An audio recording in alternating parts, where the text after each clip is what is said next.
Hello दोस्तों and welcome back to इंट्राकॉग्निशन। और इस वीडियो में हम बात करेंगे वर्ल्ड ट्रेड ऑर्गेनाइजेशन के बारे में। तो ये काफ़ी इंपॉर्टेंट टॉपिक है हर किसी भी तरह की कॉम्पिटिटिव एग्जाम्स के लिए। और आई एम श्योर कि इस वीडियो को देखने के बाद आप इस टॉपिक से जुड़े हुए किसी भी सवाल को आसानी से सॉल्व कर पाएंगे। तो इसको डिटेल में समझेंगे, सारे फैक्ट्स इससे जुड़े हुए हम इस वीडियो में कवर करेंगे। तो हम वर्ल्ड ट्रेड ऑर्गेनाइजेशन की हिस्ट्री देखेंगे, जब GATT गैट बना था और उसके फंक्शंस क्या है, स्ट्रक्चर क्या है, ऑब्जेक्टिव्स क्यों बनाया गया था ये, और प्रिंसिपल्स क्या है। तो ये सारी चीज़ें हम कवर करेंगे इस वीडियो में। तो देखिए, वर्ल्ड ट्रेड ऑर्गेनाइजेशन बनाया गया 1995, 1 जनवरी को ये बनाया गया था। तो इसकी हिस्ट्री के बारे में भी जानेंगे अभी आगे।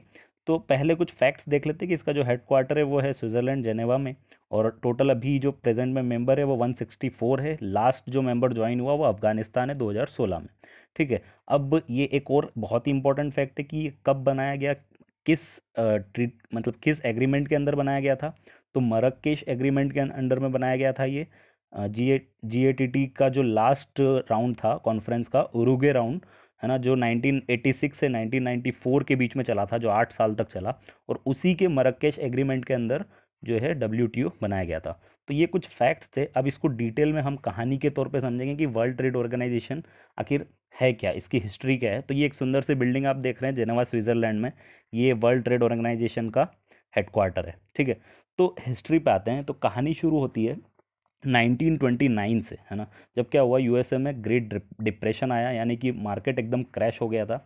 जैसे अभी मंदी का दौर चल रहा है कोरोना में, तो उस समय भी कुछ मंदी आई। और उससे क्या हुआ कि स्टॉक मार्केट अचानक से क्रैश हो गया। और जो 29 अक्टूबर 1929 है, उस दिन एकदम से स्टॉक मार्केट के सारे जो प्राइस है वो बहुत तेजी से गिरे। तो इसी को स्टॉक मार्केट क्रैश बोला गया। और 1930s की मंदी से बोला जाता है the great depression of 1930s। ठीक है। तो ये यूएसए में शुरू हुआ था, लेकिन इसका असर पूरे दुनिया पे पड़ा था। हर देश पे इसका असर पड़ा। तो क्या हुआ, जैसे जैसे एक देश की इकोनॉमी दूसरे से जुड़ी हुई थी, है ना, ट्रेड होता था आपस में दूसरे देशों में, तो हर देश के स्टॉक मार्केट में कहीं ना कहीं असर देखना शुरू हुआ। तो उसके बाद क्या हुआ कि ट्रेड टैरिफ, यानी जो टैरिफ है अपने देश में, जो टैरिफ लगता है, जो चीज़ें हम इंपोर्ट करते हैं उस पर, तो हर देश ने टैरिफ बढ़ाना शुरू किया धीरे धीरे, क्योंकि मंदी आ चुकी थी हर देश में, है ना। तो मंदी से उभरने के लिए उनको एक ही तरीका दिख रहा था कि टैरिफ्स को बढ़ाया जाए, ताकि हमारे देश के जो स्वदेशी प्रोडक्ट्स है उनको एनकरेजमेंट मिले, उनको शायद उससे शायद मंदी से हम उभर पाएँ। लेकिन इसी को क्या किया गया, टैरिफ वॉर स्टार्ट हो गया, है ना, मंदी के बाद 1930s में। और यही टैरिफ वॉर एक इकोनॉमिक फैक्टर भी माना जाता है वर्ल्ड वॉर का। वर्ल्ड वॉर आप सभी जानते होंगे कि वर्ल्ड वॉर सेकंड जो 1939 से 1945 के बीच में चला। तो देखिए, इतना जब मंदी आया, इतना सब कुछ लोगों ने अलग अलग देशों ने जो टैरिफ वॉर शुरू किया, टैरिफ बढ़ाना हुआ, वर्ल्ड वॉर भी हो गया उसके बाद। तो फिर कुछ देशों को लगा कि नहीं, यहाँ पे कुछ मैनेजमेंट की ज़रूरत है, कुछ ऐसे ऑर्गेनाइजेशंस की ज़रूरत है जो आने वाले समय में इस तरह के टैरिफ वॉर को रोके और वर्ल्ड वॉर को भी रोके, है ना, कहीं भी किसी भी तरह का वॉर ना हो इस, और आने वाले समय में कहीं भी स्टॉक मार्केट क्रैश ना हो। तो इसलिए ब्रेटन वुड्स कॉन्फ्रेंस रखी गई, है ना। तो ये कहाँ रखी गई थी, ये रखी गई थी न्यू हैम्पशायर, जो एक यूएस की एक स्टेट है। ठीक है। और ये चली थी 1 जुलाई से 22 जुलाई 1944 तक। ठीक है। तो इसी को, ब्रेटन वुड्स कॉन्फ्रेंस को ही United Nations monetary and financial conference भी बोला जाता है। ठीक है। तो ये आपको याद रखना है कि ब्रेटन वुड्स कॉन्फ्रेंस को ही UN monetary and financial conference बोला जाता है। तो ब्रेटन वुड्स कॉन्फ्रेंस के अंदर जो है दो तरह के ऑर्गेनाइजेशन तो कंप्लीटली बन के बाहर आए। एक तो ये था कि international bank for reconstruction and development which letter became world bank. तो पहला ऑर्गेनाइजेशन ये बन के निकला। और दूसरा जो IMF, इंटरनेशनल मॉनेटरी फंड। ठीक है। तो ये दो ऑर्गेनाइजेशंस तो कंप्लीटली बन गए कि ठीक है, ये रेगुलेट करेंगे। पहला जो था इंटरनेशनल बैंक, जिसको जिसको हम वर्ल्ड बैंक बोलते हैं आज, और दूसरा IMF।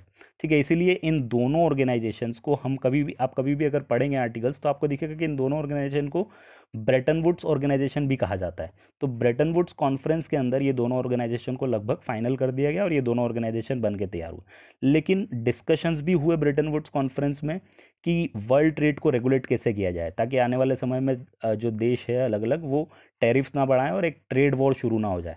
तो इसीलिए डिस्कशंस यहाँ पे शुरू हो चुके थे, है ना। तो ठीक उसके बाद में फिर क्या हुआ कि जेनेवा कॉन्फ्रेंस हुई 1944 में, आपकी ब्रेटन वुड्स कॉन्फ्रेंस खत्म होती है। उसके वहाँ पे कुछ असमंजस थी कि हाँ, हमको एक ट्रेड से जुड़ा हुआ भी एक ऑर्गेनाइजेशन बनाना है। लेकिन कहीं ना कहीं कुछ दिक्कतों के कारण वो बन नहीं पाया, और 1947 में फिर से एक कॉन्फ्रेंस रखी गई, जिसे हमने कहा जो जेनेवा में रखी गई थी, और जेनेवा कॉन्फ्रेंस था। अब वहाँ पे एक एग्रीमेंट साइन हुआ, है ना, 23 देशों के बीच में एक एग्रीमेंट साइन हुआ, जिससे हमने कहा general agreement on trade and tariffs. ठीक है, ट्रेड से जुड़ा हुआ एक एग्रीमेंट था, है ना। यहाँ पे भी एक ऑर्गेनाइजेशन नहीं है, ये सिर्फ एक जनरल एग्रीमेंट है। ठीक है, तो ये साइन हुआ था 23 देशों के बीच में, और ये किस दिन साइन हुआ था? 30 अक्टूबर 1947 को। कौन से कॉन्फ्रेंस में? जेनेवा कॉन्फ्रेंस में। ठीक है, और ये कब से इफेक्ट में आया? 1 जनवरी 1948 से। ठीक है, तो साइन हुआ 30 अक्टूबर को, और इन केम इन टू इफेक्ट इन 1 जनवरी 1948। चलिए आगे चलते हैं। तो अब क्या हुआ कि जीएटीटी फॉर्म हो गया। जीएटीटी एक एग्रीमेंट था, वो फॉर्म हुआ। बहुत बहुत सारे कॉन्फ्रेंस इसके होते गए लगातार, लेकिन हमें उन कॉन्फ्रेंस को याद नहीं रखना है। हम जो हम हमारे लिए जो इम्पोर्टेंट है वो लास्ट वाला कॉन्फ्रेंस है ना। तो जो जीएटीटी का लास्ट वाला कॉन्फ्रेंस था वो उरुग्वे राउंड ऑफ कॉन्फ्रेंस था। वो कब हुआ? 1986 में शुरू हुआ और 1994 तक चला। काफ़ी लंबा कॉन्फ्रेंस था ये, 1986 से 1994 तक। और इसमें जो था डिस्कशंस होना शुरू हुए। जीएटीटी जो आपका जनरल एग्रीमेंट था, उसको एक ऑर्गेनाइजेशन में कन्वर्ट करने के जो डिस्कशन है वो शुरू होना शुरू हुए। ठीक है, तो डब्ल्यूटीओ है वो उसी कॉन्फ्रेंस के एक मरक्केश एग्रीमेंट के अंदर, जो मोरक्को में है। ठीक है, मोरक्को एक देश है, वहाँ के एक शहर का नाम है मरक्केश। उसके अंदर, उसी एग्रीमेंट के अंदर इसको साइन किया गया कि नहीं, अब जीएटीटी को है जो एक ऑर्गेनाइजेशन के तौर पे अब बनाया जाएगा, है ना। तो फॉर्मल ऑर्गेनाइजेशन बना मरक्केश एग्रीमेंट के अंदर, जीएटीटी को हटा के, और डब्ल्यूटीओ बनाया गया। ठीक है, अब यहाँ पे आपके मन में एक सवाल आना चाहिए कि जीएटीटी को हटाया क्यों गया और डब्ल्यूटीओ को क्यों बनाया गया, और क्या डिफरेंस है आखिर जीएटीटी और डब्ल्यूटीओ में। तो ये भी हम आगे देखेंगे, है ना। लेकिन ये सब फैक्ट्स आपको याद रखने हैं। तो अभी हम आगे ये ऑब्जेक्टिव्स क्या हैं जीएटीटी डब्ल्यूटीओ के, वो भी देखने वाले। बहुत सारे फैक्ट्स हम कवर करेंगे। तो देखिए, जीएटीटी जो था एक एग्रीमेंट था इनफॉर्मल टाइप का, है ना। और वो सिर्फ ट्रेड और टैरिफ्स पे ही, जो गुड्स का ट्रेड है उसी पे वो फोकस करता था, है ना। उसमें सर्विसेज नहीं थी। इसमें अब आप देखेंगे डब्ल्यूटीओ में, तो ये एक फॉर्मल ऑर्गेनाइजेशन है, एक स्ट्रक्चर है पूरा, है ना। तो इसमें सारी चीज़ें कवर की इन्होंने। एक तो आपका गुड्स तो था ही जो जीएटीटी में था, लेकिन इसमें सर्विसेज भी कवर हुई। फिर आपका इंटेलेक्चुअल प्रॉपर्टी राइट्स, फिर जो एग्रीकल्चरल प्रोडक्ट्स है, एग्रीकल्चरल सर्विसेज है, फिर इन्वायरमेंट से जुड़ा हुआ जो चीज़ें हैं, वो सारी चीज़ें इसमें कवर की गई डब्ल्यूटीओ में। इसीलिए, और इसको एक फॉर्मल स्ट्रक्चरल पूरा स्ट्रक्चर दिया गया और एक फॉर्मल ऑर्गेनाइजेशन के रूप में बनाया गया। ठीक है, तो ये मेजर डिफरेंस था। जीएटीटी जो है, इसके पास एक स्ट्रक्चर नहीं था प्रॉपर, और उसके बाद इसके पास अपेलेट अथॉरिटी नहीं थी, कंप्लेंट्स अथॉरिटी नहीं थी, है ना। लेकिन डब्ल्यूटीओ में आप देखेंगे कि आगे हम जब इसका स्ट्रक्चर देखेंगे, तो इसके पास में अभी आप देखेंगे अपेलेट अथॉरिटी भी है, किसी देश को कोई कंप्लेंट है तो कंप्लेंट्स अथॉरिटी भी है। तो काफ़ी सारा एक प्रॉपर स्ट्रक्चर के रूप में जो डब्ल्यूटीओ है वो बनाया गया। ठीक है, अब जो ऑब्जेक्टिव्स थे डब्ल्यूटीओ को बनाने के लिए, ये भी इंपॉर्टेंट है। तो ये पहला मेजर ऑब्जेक्टिव तो यही है कि promote world trade by reducing trade barriers. ठीक है, improving living standards of people. अब आप सोचेंगे कि आखिर लिविंग स्टैंडर्ड्स कैसे बढ़ेंगे, तो अगर आप प्रमोट करेंगे वर्ल्ड ट्रेड को, है ना, कोई देश अगर वर्ल्ड ट्रेड अगर प्रमोट होगा तो एक्सपोर्ट इंपोर्ट होगा, तो क्या होगा, उस देश का प्रोडक्शन बढ़ेगा। प्रोडक्शन बढ़ेगा तो उससे क्या होगा, trade off goods and services भी बढ़ेगी। अगर ट्रेड बढ़ेगा तो प्रोडक्शन बढ़ेगा, और प्रोडक्शन बढ़ेगा तो लिविंग स्टैंडर्ड ऑफ पीपल भी इंक्रीज होगा। ठीक है, उसके बाद जो लास्ट ऑब्जेक्टिव है वो प्रमोट सस्टेनेबल डेवलपमेंट।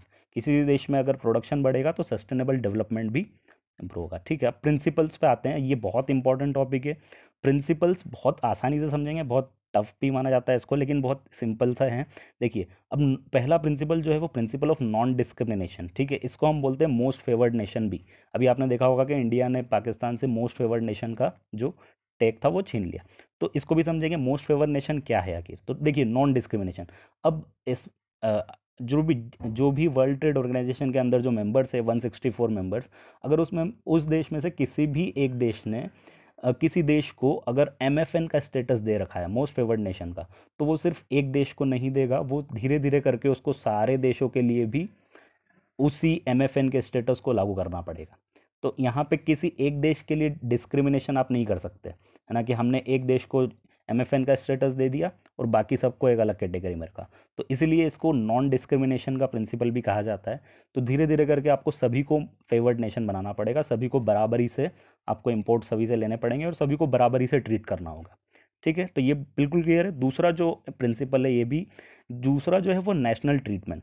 तो यहाँ मतलब है कि इम्पोर्टेंट इम्पोर्टेड जो आप इंपोर्ट कर रहे हो और लोकली प्रोड्यूस जो आप लोकली प्रोड्यूस कर रहे हो, वो दोनों गुड्स को आपको इक्वली ट्रीट करना पड़ेगा मार्केट में आने के बाद। ठीक है, तो आप इंपोर्ट ड्यूटी तो लगाते ही हैं किसी दूसरे देश से प्रोडक्ट्स लेने पे, इंपोर्ट करने पे, लेकिन मार्केट में आने के बाद उन दोनों को इक्वली ट्रीट किया जाए। ऐसा नहीं कि किसी एक प्रोडक्ट पे ज़्यादा टैक्स लगाया मार्केट में, कहीं किसी पे दूसरा पे कम टैक्स लग रहा है, तो वहाँ पे भी डिस्क्रिमिनेशन नहीं करना है।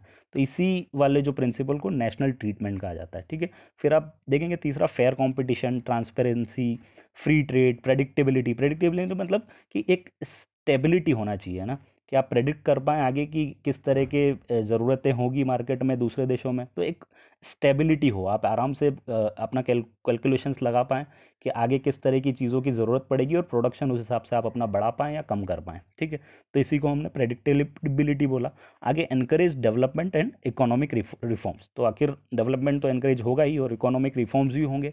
अगर प्रोडक्शन बढ़ेगा, एक्सपोर्ट इंपोर्ट बढ़ेगा, तो ये सब होगा। ठीक है, ये प्रिंसिपल्स थे। अब स्ट्रक्चर्स पे आते हैं, तो मेजर जो सबसे बड़ा जो मतलब आप कहें कि सबसे जो हाई लेवल जो अथॉरिटी है वो है मिनिस्ट्रियल कॉन्फ्रेंस, है ना।